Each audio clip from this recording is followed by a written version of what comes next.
네, 픽 인터뷰입니다. 경찰관들이 자주적인 조직을 만들었습니다. 직장협의회, 일종의 노조의 전 단계로도 여겨지는데요. 이게 경찰서마다 각각의 조직으로 있다가 최근에 전국 조직이 됐습니다. 그 전국 조직의 위원장님, 그러니까 전국 경찰관을 대표하시는 분인데요. 스튜디오에 모셨습니다. 민광기 전국 경찰직협 위원장님 모셨습니다. 어서 오십시오. 네, 안녕하세요. 네, 반갑습니다. 언제 위원장이 되셨죠? 10월 19일 날 투표를 해서 네. 당선증을 받았습니다. 네네, 한 달 만에 저희가 모셨네요. 마이크 좀 가까이 대주시기 바랍니다. 자, 그러면 전국 직협에는 경찰관들이 소속 회원이 경찰관들이잖아요. 네네. 지금 몇 분 정도가 회원으로 가입해 계세요? 저희들이 투표할 때 한 252개 경찰서에 네. 한 5만 3천 명 정도 5만 회원이 3천, 네. 이렇게 가입했다고 보시면 될 것 같습니다. 네네. 그러면 엄청난 숫자네요. 네네. 실제로 경찰관 직장협의회에 가입할 수 있는 인원이 14만 명 중에 한 8만 5천에서 9만 명 정도 보고 있거든요. 네네. 8만 5천 정도. 네네네. 네.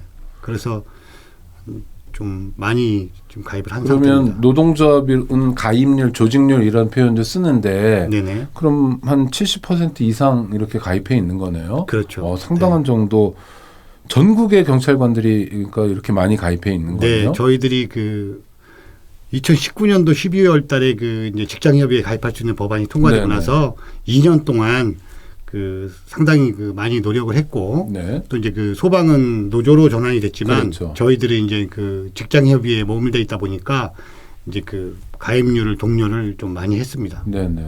그러면 회비 같은 것도 낼 거 아닙니까? 그렇죠. 각자 노동조합에 소속된 조합원이 조합비 내듯이 네, 맞습니다. 이렇게 회비 내는 사람만 회원 자격을 유지할 수 있는 거죠? 그렇죠. 와, 그런 사람이 5만 3천 명 정도면 네네.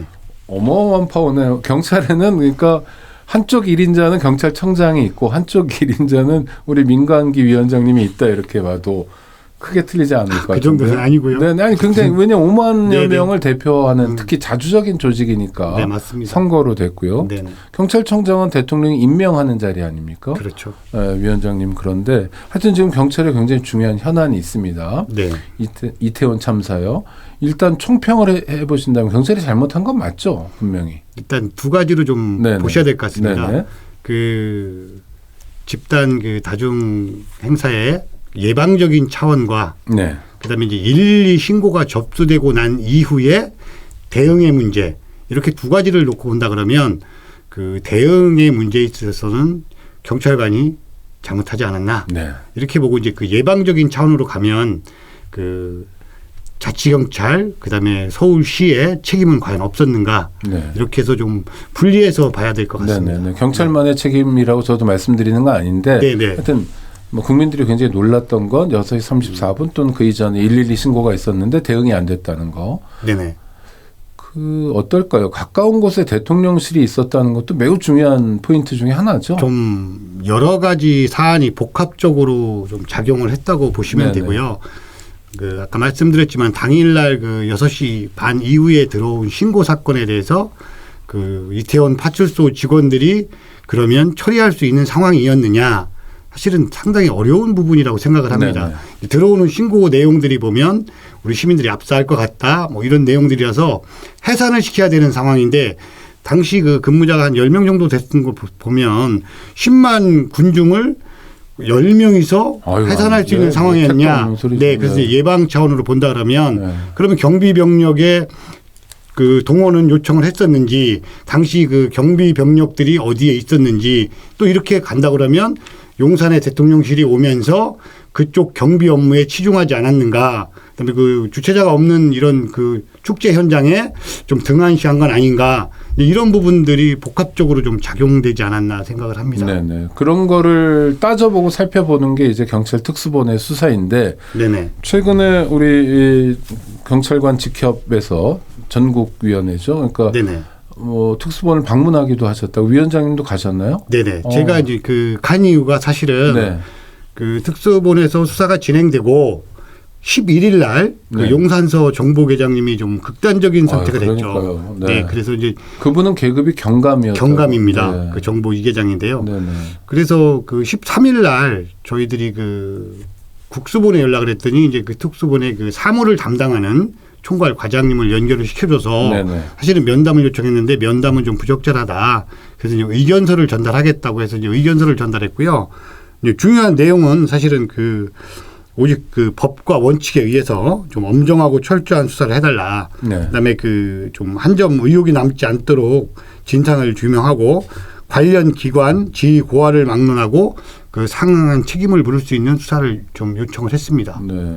그러니까 우리 민강기 위원장님이나 동료 경찰관들, 네네. 그러니까 일선 경찰관들이시고 이렇게 고급직은 아니잖아요. 하위직이라고 하나요? 뭐라고? 그냥 현장 경찰관들 현장 경찰관. 이렇게 그렇죠? 이야기하죠. 그러니까 네. 서장님들 무슨 총경 이런 분들은 회원이 아니신 거잖아요. 그렇죠. 조직원이. 그러니까 네. 현장 경찰관들, 일선 경찰관들 입장에서는 지금 특수본 수사가 좀 방향이 이상하다. 이런 것에 대한 의구심이나 또는 불만이 있는 거죠. 그러니까 네, 찾아가신 거죠. 네네. 처음에 네. 아마 좀 내부에서 좀 특수본 수사가 문제가 있지 않느냐는 네. 여론이 사실 올라온 게 아까 말씀드렸지만 11일 날 정보계장님이 극단적인 선택을 하면서 현장 직원들이 좀 불만이 올라왔고요. 네네. 그다음에 이제 이태원 파출소 쪽에 집중 특수 감찰이 들어왔고, 그러면서 또 이태원 용산 경찰서 쪽에 감찰과 특수본 수사가 같이 들어오면서 네, 감찰 수사를 다 받는. 네네. 네. 그런 상황들이 됐기 때문에 현장에서 그러면 왜 우리 쪽만 수사를 하느냐. 근데 이제 그 이후에 11일 이후에 사실은 또 지금 오늘까지도 현장 꼭 수사만 하는 건 아니고 지금 상당히 좀 진척은 되고 있는데, 그래서 좀 수사 상황은 지켜봐야 될 것 같고, 처음에 저희들이 움직인 건 일단 현장을 좀 중점적으로 수사하다 보니까 현장에서 근무하시는 분들이 상당히 좀 불안감을 갖고 있거든요. 그렇겠죠. 네, 이태원 파출소 같은 경우는 지금 참사 현장을 계속 또 다니면서 근무를 해야 되는 상황이기 때문에 네네. 트라우마도 상당히 많고. 이태원 파출소 혹시 가보셨나요? 네네네. 가보시면 아시겠지만 파출소 문을 열고 보면 참사 현장이 바로 보이거든요. 맞습니다. 건너편 대각선으로. 네, 맞습니다. 그리고 그런 정도니까 그 앞을 지나다니는 건 물론이고요. 그러면 참사를 목격했던 분들, 또 비상동원도 했으니까 비번들도 아마 네네. 밤에 많이 나왔을 텐데 맞습니다. 그런 분들은 매일처럼 정말 끔찍하겠네요. 그런 네네. 것에 대한 경찰 내 안전장치 이런 건 작동되고 있습니까? 일단 트라우마 관련해서는 네. 우리 경찰관들이 좀 회복 치료를 받을 수 있도록 네. 계속 우리 용산 직장협의회나 용산 경찰서 독려를 하고 있고요. 실제로 치료를 받으시는 분들이 있고요. 네네. 그래서 그다음에 이제 인사 때 과연 인사 부분에 있어서 거기서 트라우마가 너무 심해서 근무를 못 하시는 분들의 지금 의견들도 일부 받고 있거든요. 그렇죠. 그런 분들은 네, 다른 교체를 할 데로 수 옮겨주시거나 이래야죠. 네네. 그래서 이제 지금이 과연 적절한지 네. 또 이제 일부에서는 그래도 거기 있던 사람들끼리 같이 좀 의지하면서 근무를 하는 게 더 낫지 않느냐 또 이런 의견도 있고 네. 아니면 좀 본인이 좀 원하는 곳에 가서 근무를 하는 게 낫지 않느냐 네. 이런 좀 의견들이 있어서 지금 취합하는 과정이라고 네. 보시면 될 것 같습니다. 우리 민강기 위원장님도 경찰관이신데 네네. 언제부터 경찰관을 하셨죠? 몇 년도? 저는 1993년도부터 93년이면 이제 내년이 만 30년. 네, 30년. 그러니까 경찰 활동, 경찰 행정에 대해서는 누구보다 잘 아실 텐데요. 속속들이. 일단 현장에서 근무를 좀 많이 했고요. 네. 네네. 형사 한 15년 정도 했고 그다음에 지구대 파출소에서 지금 팀장 한 10년 정도 했으니까요. 그러니까 두루두루 다 아시는 거잖아요. 서업 네네. 근무도 하시고. 네네. 그러면 이런 참사 하여튼 뭔가 끔찍한 일이 있었으니 우리가 원인도 따져 물어야 될 텐데 원인은 뭐라고 보세요? 그러니까 이게 이태원이라 내가 근무한 곳은 아니지만 경찰의 메커니즘이라는 것은 되게 비슷하게 움직이잖아요. 네, 저는 사실 이번 사안을 보면서 과연 네. 이게 현장에서 만약에 범죄 신고가 있었다고 하면 가령 예를 들면 5명 한 10명 정도가 폭력 사태가 발생했다든가 네. 흉기 난동이 있었다든가 이랬을 때 우리 112 컨트롤 타워의 역할이 지금처럼 했겠는가. 네네. 자칫 이게 안전과 재난 쪽 신고가 들어오다 보니 저희들은 응원관청이지 주무관청이 아니지 않습니까? 네. 재난과 안전관리는 소방청이 주무관청이다 보니까 좀 안일하게 대응하지 않았나. 네. 사실 그동안 저희 경찰이나 대한민국에서 이렇게 큰 사고가 없었지 않았습니까? 그렇죠. 네. 그래서 봤을 때 좀 뭔가 좀 우리 일이 아닌 것처럼 상황실에서 대처하지 않았나. 이런 좀 아쉬움이 있죠. 네. 하여튼 그런 잘못이 있는데 네네. 여러 잘못이 이제 눈에 띄고 수사 과정에서 좀 더 밝혀질 거 아니에요. 그렇죠. 그랬을 때 지금까지의 결과로 보면 그러니까 지금 직협에서 얘기하고 싶은 건 파출소의 일선 직원들 책임은 현장 경찰관들 책임은 아니다. 그분들은 오히려 고군분투했고 살리려고 노력했다 하면 어떤 사람에게 책임을 물어야 될까요? 이를테면 네네. 뭐 도덕적 책임, 정치적 책임, 또 법률적 책임도 있을 텐데. 네네. 하여튼. 그렇죠. 좀 복잡하더라고요. 네네. 보니까 그 어제도 그 이제 그 교수님들 그다음에 변호사분들하고 이제 토론을 했는데 이제 법률적으로 그 형사적인 책임으로 가자면 사실은 상당히 좀 난해한 부분들이 있다. 뭐 그런 얘기를 하시고 저희들이 이제 현장에서 봤을 때는 물론 뭐 수사를 통해서 좀 밝혀져야 될 부분들이 있지만 어느 단계에서 보고가 됐고 아니면 지휘부까지 보고가 됐는데 묵살을 한 것인지 네. 아니면 중간 그 경정이라든가 총경급 지휘부에서 묵살을 하고 지휘부에 보고를 안 한 것인지에 따라서 또 좀 그 처벌이라든가 그다음에 그 도의적인 책임이라든가 이런 부분들은 좀 또 달라질 거라고 생각을 하고요. 뭐 그 최종적으로 저렇게 큰 참사가 났기 때문에 뭐 행안부 장관이라든가 뭐 서울청장, 경찰청장도 네. 그 책임에서는 도의적인 책임에서는 자유롭지 못할 거라고 그렇죠. 생각을 합니다. 정치적 책임도 있고 그런데 네네, 그렇죠. 그러니까 저는 이렇게 저도 경찰을 보면서 느끼게 되는 건 그날 저녁에 집회가 있었잖아요. 상각지까지. 네네네. 그러니까 대통령실을 향해서 인원이 많든 적든 일정한 인원들이 오고 그럼 집회 경비 또 경호 이런 수요가 인근에 있으면 온통 모든 사람들이 거기에 신경 쓰고 그래서 이쪽이 혼잡 경비는 좀 잊어버리고 애써 무시하거나 또는 뭐 쳐다볼 엄두도 못 내고 이런 거 아니냐. 근데 이제 그 중요도로 보시면 네. 될 것 같습니다. 가령 예를 들어서 그 경비 그 집회 신고에 있어서의 그 대통령실 부근의 집회 신고에 있어서 만약에 문제가 발생했을 때 네. 나에게 다가오는 책임 지휘부한테 그다음에 그냥 일반 아까 말씀드렸지만 다중이 운집해 있는 축제 현장에서 문제가 발생했을 때 지휘관이 지는 책임 네. 두 가지를 놓고 본다면 비교 자체가 안 되는 거죠. 그건 무슨 말씀이죠? 그러니까 대통령 경우는 절대 문제가 발생해서는 안 되는 거죠. 작은 문제도 안 된다. 작은 문제도 안 되죠. 그러면 그 지휘관의 앞으로의 그 진급이라든가 네. 뭐 이런 거에 무조건 걸림돌이 된다고 보시면 돼요. 자기 인생 끝나는 일이다. 그럴 수 대통령이 움직이는 데 있어서 조금 불편한 일이 있거나 해도 안 된다. 절대 안 되는 거다. 그렇죠. 그게 경찰에서는 상식인 거네요. 네. 그러면 이게 의혹이 좀 풀리는 것 같아요. 온통 신경이 거기가 있으니까. 맞습니다. 용산경찰서장도 그렇고 서울경찰청장도 그랬던 거죠. 지금 그 용산경찰서가 비선호부서라고 하는데요. 네. 그저 오래전부터 그 용산 비선호부서 예. 가고 싶지 않은 곳. 가고 싶지 않은 곳. 네네. 그런데 이제 그 대통령실이 용산으로 오면서 네. 비선호부서가 됐는데 네. 더 비선호부서가 됐는데 중간지휘부 경찰서 과장급 서장급은 또 다른 진급의 길이 생겼다 이렇게도 보시는 분들이 있더라고요. 네네. 자 정리할게요. 네. 원래 서울 용산경찰서는 가고 싶지 않은 곳. 왜요?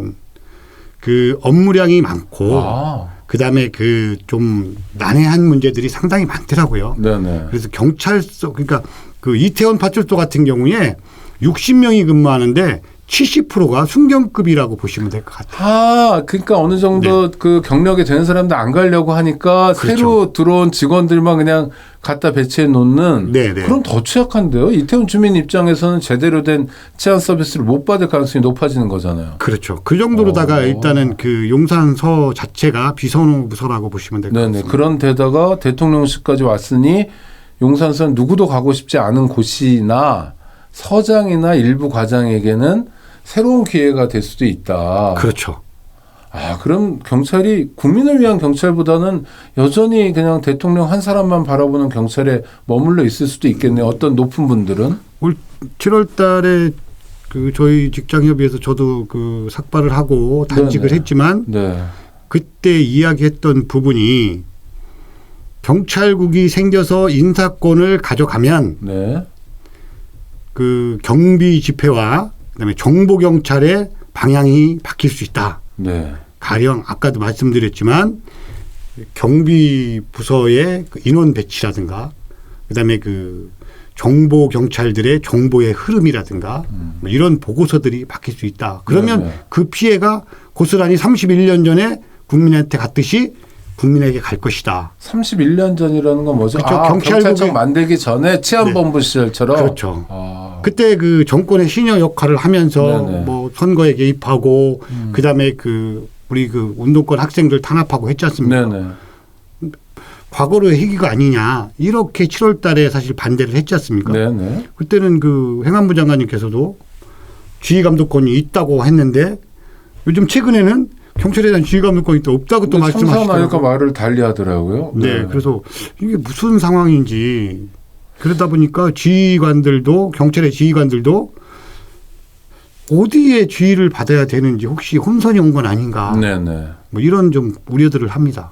뭔가 하여튼 초유의 사태가 벌어지고 있는 거네요. 경찰 네, 내에서. 맞습니다. 그럼 경찰관들이 특히 고위직은 어느 정도 출세도 했는데도 자꾸 의식할 수밖에 없는 이유 중에 하나가 인사권이죠. 근데 인사권 중에 또 하나가 경찰은 뭐 계급 정년 이런 게 있다면서요. 그렇죠. 이런 걸 좀 설명을 해 주신다면 청취자 아. 중에 낯선 분도 계실 텐데요. 아, 네네네. 그러니까 꼼짝 못하게 하는 뭐 방안 중에 하나다. 네네. 이렇게. 그 경정 계급부터는 경정. 예. 일선 경찰서의 과장.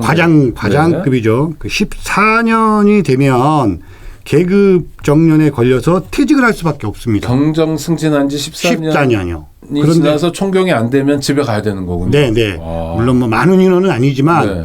한 1년에 뭐 한 6명에서 10명 정도요. 네, 많은 인원은 아니지만 누구도 실제로. 거사에 끼고 싶지 않겠네요. 그렇죠. 네. 그러다 보니까 그 만약에 8년 차에서 10년 차 정도가 되면 네. 본인이 이제 총경 승진을 해야 되지 않습니까? 네네. 그러다 보니까 이제 과잉 충성 뭐 이렇게 그 윗사람들 눈치를 알아서 보고 네. 알아서 행동하는 그러면 그런 행동들이 밑으로 작용하지 말아야 되는데 밑에 직원들한테 작용한다는 그렇겠죠. 거죠. 뭐 실적을 쫀다고 올린다든가 하나 뭐 그러겠죠. 네. 네네. 닥달하고 그러겠죠. 그런 부분들. 그다음에 경정도 있고 그 위에 계급도 다 계급 총경, 경무관, 치안감까지 네. 전부 다 계급 정년들이 있습니다. 각각 몇 년씩 있습니까? 지금 제가 경정이 14년, 그다음에 총경이 8년? 뭐 그러니까 남의 네, 계급이니까 네, 잘 모르시는 네, 것 같아요. 네. 그런 식으로 몇 년씩 있다. 네, 6년 네, 이렇게 뭐그 해서 정도? 네, 계급이 올라갈수록 계급 정년이 있는데 짧아지는 거군요. 네, 실제로 위에 계급들은 계급 정년에 걸릴 가능성이 많지 않아요. 이 경정이 이제 계급 정년에 경정이나 총경 같은 네네. 사람들은 계급 정년에 걸릴 가능성이 가장 많죠. 그런 거로 이제 틀어지고 있는 거군요. 그거하고 인사권. 그러니까 그렇죠. 이제 뭐 남들 그건- 가기 싫어하는 곳에 보낸다든지. 네, 네. 뭐. 일단은 정년도 문제가 있지만 네. 일단 그 총경의 인사권을 이상의 인사권을 경찰국에서 가지고 있으면서 네. 아무래도 그 행안부의 눈치를 볼 수밖에 없는 구조가 되지 않았는가. 네. 또 하나 거론을 하자면 작년에 또 자치경찰제가 시행이 되면서 네. 그 수사권 조정이 되면서 자치경찰제가 시행이 됐잖아요. 네네. 그러면서 경찰의 권한을 분산시켜 버렸거든요. 예. 그래서 실제로 그 지역 그 축제 현장이라든가 이런 다중에 운집하는 행사들은 자치경찰 사무로 또 넘어갔거든요. 그러니까 그 자치경찰이 다 국가경찰이고 이렇잖아요. 지금 어정쩡한 거죠, 그러니까. 네, 그렇죠. 이제 네. 그 국가공무원 소속이 자치경찰도 있고 국가경찰도 있는데 또 이제 자치경찰위원회라는 게 생겨서 실제로 서울 같은 경우는 한 61명 정도가 사무국에서 일을 하거든요. 네네. 이분들이 정책을 수립하고 이런 그 예방 활동을 하고 그다음에 인원을 그 요청을 하고 이렇게 해줘야 되는데 이런 부분들이 지금 본인의 권한인지 어떤 책임이 있는지도 잘 모르는 것 같습니다. 민강규 위원장님이나 전국직협에서는 지금 일선만 겨냥한 수사를 한다. 이거 정말 큰일이다라고 네네. 말씀하시는데 행안부의 지휘를 받는 경찰이 행안부가 뭘 잘못한 게 있다고 쳐요, 만약에. 네네. 그럼 그것에 대해서 수사를 제대로 할 수 있나요? 아까 같은 구조에 다 묶여 있으면 안 할 것 같은데요. 우려스러운 우려. 부분인데 네. 현재 상황에서 그 특수본이 지금 한 500명 이상 네. 그 수사력을 지금 동원하고 있고요. 대규모네요. 네. 그다음에 그저께 뭐 2급 상당의 그 공무원을 일단 조사를 했고 네. 또 뭐 행안부 장관까지도 뭐 만약에 그 수사 선상에 오른다면 한다고 하는데 다만 이제 그 과연 그 셀프 수사 그다음에 꼬리 자르기식 수사 이런 이야기를 듣지 않으려면 특수본 스스로도 정말 공정하고 냉정하게 그 증거를 수집하고 수사 절차에 따라서 진행해야 된다고 생각을 합니다. 그럼 경찰 수사본부가 제대로 수사하는 것은 내부 식구들인 직협에서 위원장님이나 동료들이 쳐다보고 있고 네네. 국민들이 지켜보면서 용기도 줘야 되고 또 감시도 해야 되겠네요. 네, 그런 상황입니다. 네, 그런 역할을 전국 직협에서 해주시고 계십니다. 민광기 위원장님 오늘 함께해 주셔서 감사하고요. 네. 나중에 또 기회 되면 모시도록 하겠습니다. 네, 알겠습니다. 네, 감사합니다. 네, 고맙습니다.